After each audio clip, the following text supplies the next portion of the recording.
قریش کا مشہور اور جوشیلا سالار اکرمہ مکہ کے راستے میں خالد رضی اللہ عنہ کے خلاف آخری مارکا لڑ کر روپوش ہو گیا تھا۔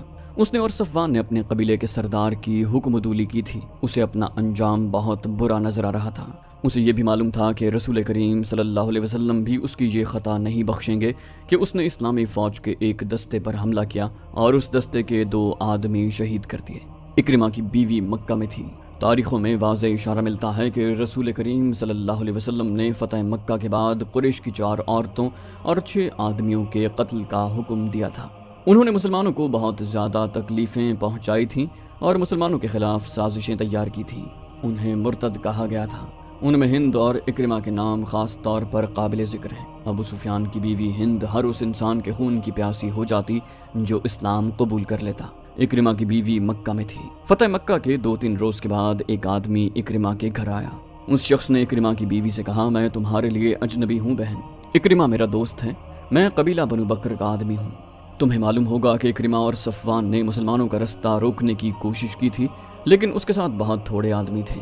اس کا مقابلہ خالد سے تھا جو تجربہ کار جنگجو ہے، اور اس کے ساتھ آدمی بہت زیادہ تھے۔ اکرمہ کی بیوی نے کہا، میں جانتی ہوں، میں پہلے سن چکی ہوں میرے اجنبی بھائی، مجھے بتاؤ وہ کہاں ہے؟ وہ زندہ تو ہے؟ اجنبی نے کہا، وہ مجھے بتا گیا تھا کہ یمن جا رہا ہے، وہ کہہ گیا ہے کہ تمہیں وہاں بلا لے گا۔ مجھے یہ بھی معلوم ہے کہ وہ کس کے پاس گیا ہے، میں تمہیں یہی بتانے آیا تھا کہ وہ واپس نہیں آئے گا۔ اکرمہ کی بیوی نے کہا، اسے یہاں آنا بھی نہیں چاہیے، وہ آ گیا تو اسے قتل کر دیا جائے گا۔ اجنبی نے کہا، تم تیار رہنا، اس کا پیغام آئے گا تو میں تمہیں اس کے پاس پہنچا دوں گا۔ تم اس کے پاس پہنچ جاؤ گی تو وہ تمہیں اپنے ساتھ لے کر حبشہ چلا جائے گا۔ اجنبی اسے اپنی بستی کا اور اپنا نام بتا کر چلا گیا۔ تو دوستو یہ تھی ہماری آج کی ایپیسوڈ۔ امید کرتے ہیں آپ کو ہماری ایپیسوڈ پسند آئی ہوگی۔ جانے سے پہلے اس ویڈیو کو لائک، شیئر اور کامنٹ کرنا مت بھولیے، اور اگر آپ ہمارے چینل پر نئے ہیں تو اسے سبسکرائب کیجئے اور بیل آئیکن پر کلک کیجئے تاکہ آپ کو تمام ویڈیوز فوراً ملتی رہیں۔ اگلی ویڈیو تک کے لیے اپنا خیال رکھیے۔ اللہ حافظ۔